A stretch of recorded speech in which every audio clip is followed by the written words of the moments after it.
أهلا بيكم في قناة فيلم من الآخر. بنفكركم تفعلوا زر الجرس عشان توصلكم كل الفيديوهات الجديدة. بتبدأ الحلقة بظهور ليف في المطار، وبتتصل بيها زميلتها روث تسألها هي فين، فبتقول لها إنها لازم تسافر كام يوم ضروري وإنها سايبة الشغل كله على الميل. وهنا بتسألها صاحبتها بلغت داني إنها ماشية، فبتقول لها ليف إنها هتبقى تكلمه بعد كده، وبتقول لها إنها لازم تقفل دلوقتي علشان الطيارة بتاعتها قربت. وبتفتكر صاحبها داني في أول يوم لما جالهم الشغل وتعرف عليها.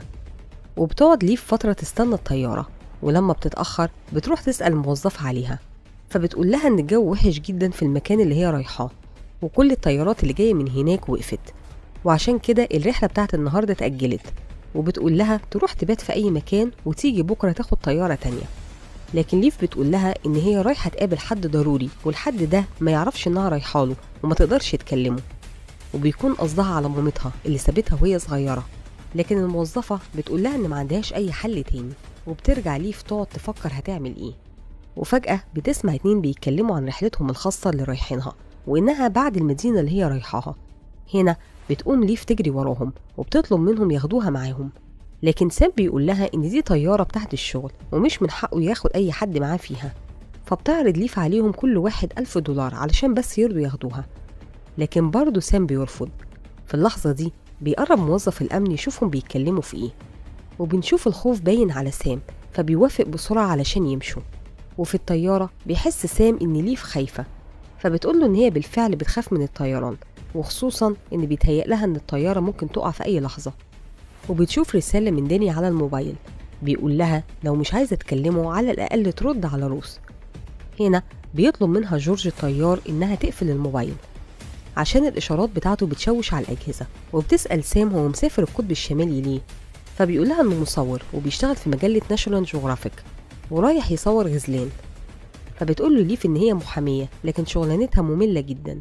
وأول ما بيبدأ سام يسألها مسافرة ليه، بتتهرب منه وبتقول إنها تعبانة وهتنام شوية على ما يوصلوا. وبتفتكر يوم ما قابلت روث صاحبتها في كافيه، وطلعت مكلماها عشان تخليها تقابل داني اللي بيطلب منها إنها تلعب معاه لعبة النشان، وبيقولها إنه شايف إن روث صاحبتها بتحاول تقربهم من بعض. في اللحظة دي بتصحى ليف على هزة جامدة من الطيارة، وبيقولها سام تربط الحزام بسرعة عشان الطيارة بتقع. وبتشوف ليف انفجار في مقدمة الطيارة، وبعد كده بتقع في المية. بعد شوية بتفوق تلاقي الطيارة مقلوبة وإنها لسه مربوطة في الكرسي، فبتفتح الحزام وبتروح على سام وبتساعده ينزل من الكرسي، وبتسأله على أي حاجة للطوارئ، فبيقولها إنه ما يعرفش لكن هيروح يدور في الطيارة يمكن يلاقي حاجة.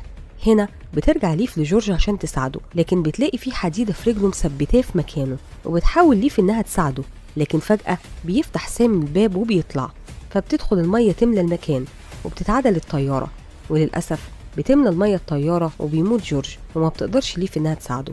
وبتطلع على سطح المية فبتشوف سام بيغرق لأنه ما بيعرفش يعوم، فبتروح عشان تطلعه وبتقدر توصله للشط، لكن بتلاقيه مغمى عليه ومش بيرد عليها، فبتقعد تحاول تصحي فيه. هنا بتكتشف إنه مجروح في رجله، فبتحاول تشد الحديدة منها. في اللحظة دي بيفوق سام من كتر الوجع، وبيقول لها تربط فوق الجرح بالحزام بتاعه، وبيرجع يغمى عليه تاني. وبالفعل بتربط ليف بالحزام على الجرح، لكن برضه بيفضل ينزف، فبتاخد فرع شجرة وبتربطه بالإشارب بتاعها لغاية ما بيقف النزيف. وبعد كده بتتأكد من ضربات قلب سام وإنه لسه عايش. هنا بتفتكر إن الموبايل بتاعها في جيب الجاكيت، وبتجرب تتصل بالطوارئ، لكن للأسف المكالمة مش بتكمل، فبتروح تاخد موبايل سام وبتجرب تتصل منه، لكن برضه ما بتلاقيش شبكة، فبتقرر إنها تروح على الغابة تدور على مكان عالي يمكن يلقط شبكة. وبتطلع على مكان عالي جدا لكن برضه ما بتلاقيش شبكة هناك، فبتنزل تاخد من جيب سام الولاعة عشان تولع نار يتدفوا بيها، لكن الولاعة بتكون باظت من المية. وبتبدأ ليف تجمع فروع الشجر عشان تعمل غطا ليهم، وبترجع تغطي سام وبتنام جنبه لتاني يوم. والصبح بيفوق سام وبيسألها عن اللي حصل، فبتقوله إن الطيارة وقعت. هنا بيسأل عن جورج والشنطة بطريقة غريبة، لكن ليف بتقوله يهدى وأكيد في طيارة هتيجي تنقذهم، لكن سام بيقول لها إن مفيش حد جاي، فبتقوله إن مش ممكن مجلة ناشونال جيوغرافيك هتسيب المصور بتاعها، وإن جورج بعت لهم خط سير الطيارة. لكن بيفاجئها سام وبيقول لها إنه مش مصور ومحدش يعرف أصلا مكانهم. وبتقف ليف مش عارفة تعمل إيه، وبتلاقي الصور والأوراق اللي كانت في الشنطة ظهرت على سطح المية، فبتروح تاخد صورة منهم، وبتطلع السونار بتاع البيبي اللي هي حامل فيه. وبتفكر ليف إنها لو وصلت للطيارة هتقدر تكلم الطوارئ من تليفون القمر الصناعي اللي فيها، وبتبدأ تجمع خشب عشان تحاول تعمل كوخ تنام فيه، لكن للأسف مش بتقدر. وبتقعد ليف لوحدها تاكل شوكولاتة كانت معاها وهي مسافرة، وبتفتكر اختلافها مع داني عن موظف استغل طالبة في الشغل عنده وإنها حولته للتحقيق، وإزاي داني كان بيدافع عنه وبيقول إن هو غلطان لكن لازم يدوله فرصة تانية. وبتقف ليف قدام المية وهي بتفتكر باباها وهو بيموت، وبتقرر إنها تنزل المية تجيب التليفون. فبتاخد جذع شجرة وبتعوم بيه لغاية ما بتوصل فوق الطيارة، وبتغطس لغاية ما بتدخل الطيارة. لكن الغريب إنها بدل ما بتاخد التليفون بتاخد شنط سام وبتطلع، وبتعلق الشنط في طرف الشجرة وبتنزل تاني تجيب شنطتها، لكن رجلها بتعلق في شبكة وبتحاول تخلص نفسها منها. في اللحظة دي بتفتكر يوم ما باباها مات وقد إيه كانت زعلانة، واليوم ده نامت والبيت ولع وهي ما حستش. وبنشوف عمال المطافي وهم بينقذوها، وبتقدر ليف إنها تخلص رجلها من الشبكة وتطلع تاني للسطح. لكن أول ما بتبدأ توصل للشط بتشوف دب هناك وبياكل الشوكولاتة بتاعتها وبيروح على سام. فبتقعد ليف تنادي عليه وتقول لي يسيبه لغاية ما بيمشي. وبعد ما بتطلع بتفتح شنطتها تدور فيها على أي حاجة تساعدها. وبنشوف داني في الشغل بيديها السهم اللي كسبت بيه في اللعبة، لكن ليف بتعامله بمنتهى الجدية كأنهم ما كانوش سهرانين مع بعض. وبتبدأ تفتح شنط سام. هنا بتتفاجئ إن شنطة مليانة فلوس وشنطة تانية فيها علب مخدرات. وبتفتكر يوم ما فاقت في المستشفى بعد الحريق والدكتورة قالت لها إنهم مش هيقدروا يدوها علاج لأنها حامل. وبتشد ليف سام على الغاب علشان تدفنه، وبتعلق ساعته على شاهد القبر بتاعه. في اللحظة دي بتجيلها فكرة إزاي تولع نار، وبتروح تاخد شوية فلوس وبتجمع أشعة الشمس بالنضارة عليهم لغاية ما بيولعوا. وبتقف فرحانة جدا بالإنجاز اللي عملته، لكن بتسمع شبح سام بيقول لها إن مش معنى إنها ولعت نار تبقى نجت من الموت. وبتفتكر ليف مامتها وهي صغيرة وإنها كانت بترسم طول الوقت، غير إنها كانت على خلاف دايم مع باباها وعلى طول بيتخانقوا، وإزاي إنها ما قدرتش تواجه داني بموضوع الحمل. وبنشوفها بتزود النار وبتحافظ عليها مولعة على طول. وبتصحى ليف وهي صغيرة من النوم على صوت عياط مامتها اللي بتلاقيها قاعدة في أوضتها، وبتقول لها إنها بتحبها جدا وبتطلب منها تخلي بالها من نفسها.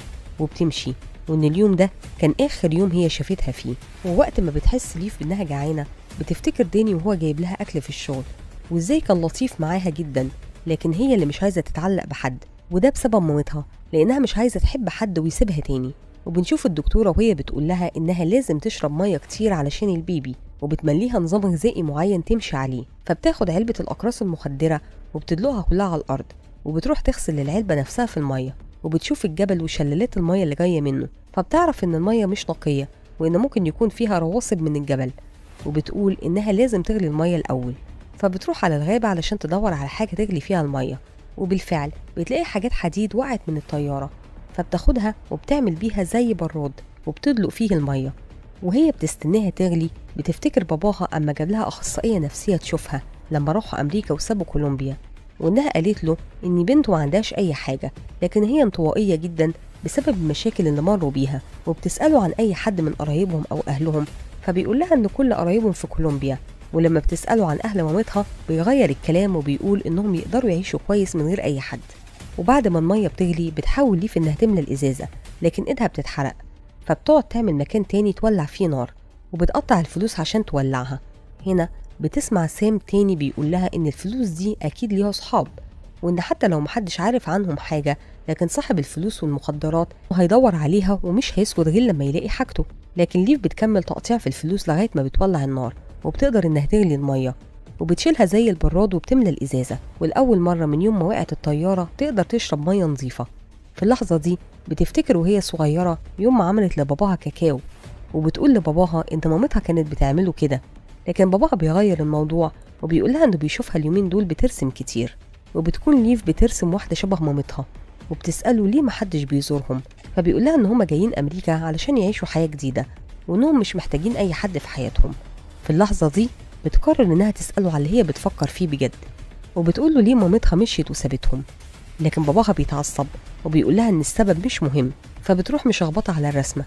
وبتحاول ليف إنها تصطاد سمك عشان تاكل، لكن مش بتعرف طبعا بإيديها، فبتاخد حبل تنظيف السنين وبتربطه في فرع شجرة علشان تعمل سنارة، وبتقف بيها في المية لغاية ما بتمسكها سمكة.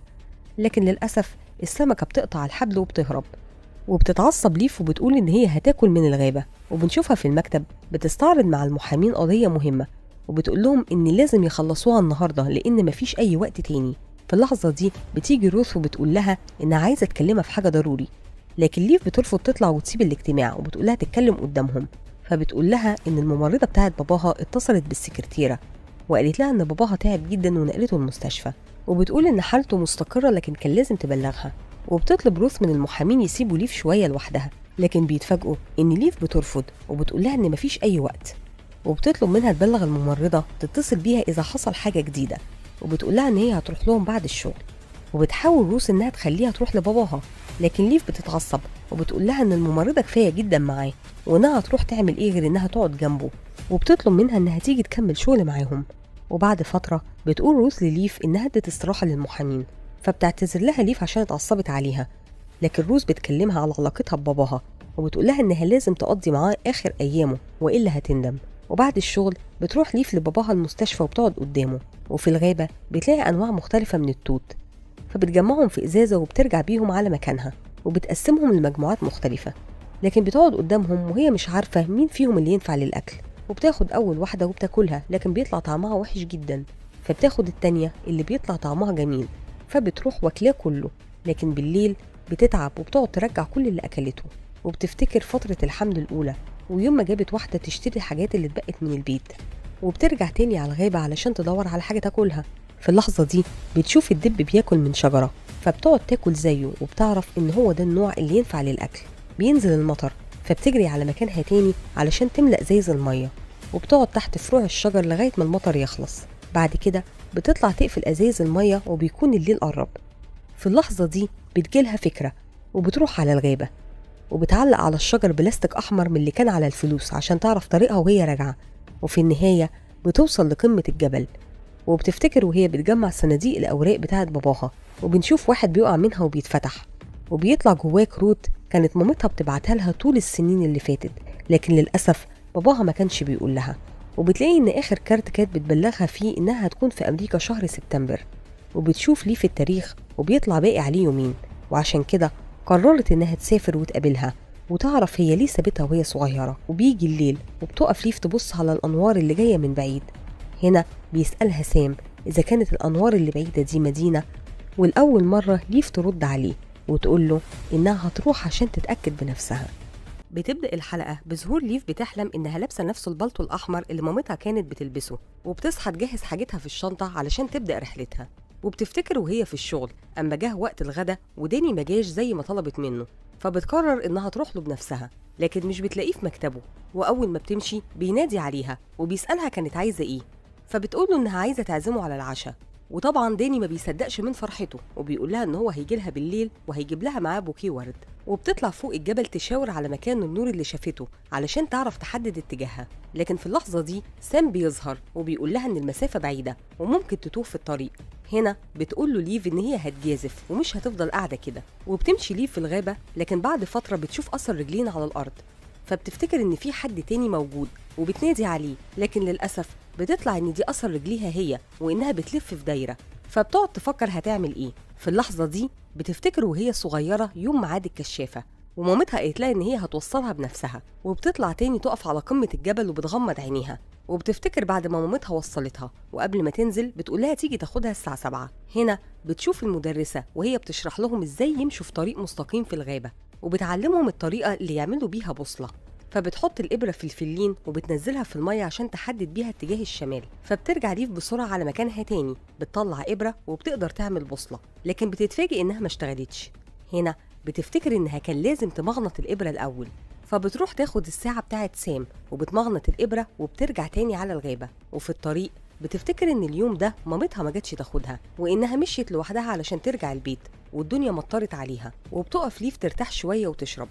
في اللحظة دي بتفتكر يوم ما عزمت داني على العشاء وإنها راحت قبل ميعادها، وبتبدأ ليف تطلع حاجات من الشنطة ترميها على الأرض بعد ما بدأت تشك إنها رجعت تاني تلف في دايرة. وبيوصل داني الكافيه وبيسهروا مع بعض، وبيسألها إمتى قررت تطلع محامية، فبتقول له من وهي صغيرة جدا وإنها طول عمرها بتحب القضايا والتحقيق. وبيحكي لها داني عن حياته وإنه سافر بعد ما مامته ماتت وقد إيه كان متعلق بيها. في اللحظة دي بتحس ليف إنها تاهت تاني، فبتطلع الموبايل وبتسجل عليه آخر رسالة ليها عشان إذا ماتت وحد لقاه يسمعوا الرسالة. وبتبعت رسالة منهم لداني، والتانية بتبعتها لمامتها، وبتفتكرها بعد ما رجعت لوحدها بالليل وهي ناسية خالص إن كان المفروض تجيبها من الكشافة، وإزاي اليوم ده باباها اتخانق معاها وقال لها إنها ما تنفعش تكون أم. وبتسيب ليف الموبايل على جذع شجرة وبتمشي. هنا بتلاقي نفسها تاني في نفس الدايرة، فبتطلع الإبرة عشان تشوف الطريق، لكن بتلاقي إن الإبرة ما اشتغلتش، وللأسف بتكون ليف سابت الساعة وما خدتهاش معاها. فبيظهر تاني سام وبيقول لها إنها فاشلة ومش عارفة تعمل حاجة، وإنها كانت فاكرة نفسها هتقدر تهرب من المكان ده، لكن هي مش هتعرف وهتموت زيه. في اللحظة دي بتتعصب ليف وبتقوله إنها مش عايزة تشوفه تاني، وبالفعل بيختفي سام من قدامها، وبتحاول تطلع على شجرة عشان تشوف الطريق من فوق، لكن بتقع وبتتشبك فيها ومش بتقدر تطلعها. هنا بتقعد ليف تضحك وبتفتكر داني وهم طالعين بعد العشاء، وإنها كانت دايما بتغير الكلام أول ما يجيب سيرة مامته. وفجأة بتصحى على صوت طيارة، فبتطلع تجري وهي ماسكة المراية بتاعتها يمكن حد يشوفها، لكن للأسف بتقع في حفرة كبيرة، وبتشوف نفسها وهي صغيرة وواقفة قدام الباب وباباها بيفتح عشان يدخلها. وبتفوق ليف تلاقي نفسها واقعة على الأرض وفوقيها صخرة كبيرة ودماغها بتنزف، فبتدور في الشنطة لغاية ما بتطلع قماش تربط بيه دماغها. هنا بتشوف دخان وبتتخيل مامتها جنبها بتكلمها، وبتشوف نفسها وهي صغيرة ومامتها نايمة مكتئبة وما بتردش عليها، وبتحلم إنها نايمة في المكتب وداني راح صحاها عشان اتأخرت على جلسة، فبتقول له إنها هتاكل حاجة وتروح على طول. هنا بتلاقي إن كل الحلويات بتاعتها خلصت، وبتفتكر إن داني هو اللي أخدها، فبتطلع تشوف حاجة تانية تاكلها، لكن مامتها بتظهر قدامها وبتجري منها، وبتلاحظ إن كل اللي في الشركة بيجروا، فبتقول لها روث إن ده تدريب على إخلاء المبنى وقت الخطر، وبتديها الملف عشان تقراه بسرعة. في اللحظة دي بتشوف ليف نفسها وهي صغيرة وبتفضل تدور على مامتها، وبتتخيل مامتها معاها في الحفرة بتقول لها إنها معاها ومش هتسيبها تاني أبدا. فبتاخد ليف صخرة وبتقعد تخبط بيها على الصخرة الكبيرة اللي عليها، وبيقابلها داني وبيقول لها إنها تتأخر على الجلسة، لكن ليف بتكون بتدور على أكل ومش فاضية تتكلم معاه. وبترجع تاني لنفسها وهي صغيرة وبتفتكر مامتها وهي بترسم، فبتدخل تطلب منها أكل لأنها جعانة، لكن مامتها بتمسكها وبتفضل ترقص معاها، ومن غير ما ليف تقصد بتجيب الفرشة على اللوحة. في اللحظة دي بتزعق لها مامتها وبتقول لها تقف، وبتشوفها بتقول لها إن دايما في حل، لكن هي اللي بتكبر الأمور وبتصعبها على نفسها. فبتفتكر اليوم اللي عرفت فيه إن مامتها سابت البيت، وإزاي طلعت تجري من باباها وقفلت على نفسها أوضتها وقالت له إن مامتها كان عندها حق وإنه هو السبب إنها مشيت. وبتغرق ليف في ذكرياتها وبتفتكر إن مامتها قالت لها إن النجوم معمولة علشان تعرفهم الطريق، وقد إيه كانت حياتها مع باباها في الأول متوترة، لكن ليف لسه عندها أمل وبتفضل تخبط على الصخرة بسرعة وعصبية أول ما بتفتكر اللي عملته مع داني، وإنه كان بيعاملها بلطف وبيهتم بيها، لكن هي طردته من بيتها وقالت له إنها مش عايزة تشوفه تاني. وأخيرا بتقدر تطلع من تحت الصخرة، وبيسألها داني ليه بتعمل معاه كده، فبتقول له لأنه في النهاية هيسيبها وهي مش هتستنى اما ده يحصل. هنا بتحس ليف باليأس وبتمسك علبة الدواء اللي لقيته وهي بتفكر في الانتحار، وبتتخيل مامتها بتشجعها وبتقول لها إنها عملت كل اللي قدرت عليه، لكن ليف بتشوف صورة البيبي فبتقرر إنها لازم تحارب علشانه، وبتقول لمامتها إنها مش شبهها ومش زيها لأنها مش بتستسلم. في اللحظة دي بتشوف ضوء داخل من ممر جانبي وبتطلع منه تلاقي نفسها في نص الجبل، وللأسف بتقع ليف، لكن الشجر بيخفف من الصدمة وبتجيلها كدبة كبيرة ومش بتقدر تقوم. وبتفتكر الدكتورة وهي بتقول لها تتعامل ازاي مع الحمل، وانها طمنتها على البيبي وقالت لها انها هتكون ام كويسة، لكن ليف مش قادرة تتخلص من عقدة مامتها، وبتسأل الدكتورة عرفت ازاي انها هتكون ام كويسة وهي ممكن تكون اصلا مش عايزة البيبي ده. وبنلاحظ قد ايه اللي عملته مامتها فيها خلاها فقدت الثقة في كل الناس، لدرجة إنها كانت بالليل بتروح على أوضة باباها علشان تتأكد إنه لسه موجود، وإنه كان دايما بيطمنها وبيقول لها إنه مش ممكن يسيبها أبدا، وإزاي فضل معاها وكان دايما يقول لها لازم تقاوم.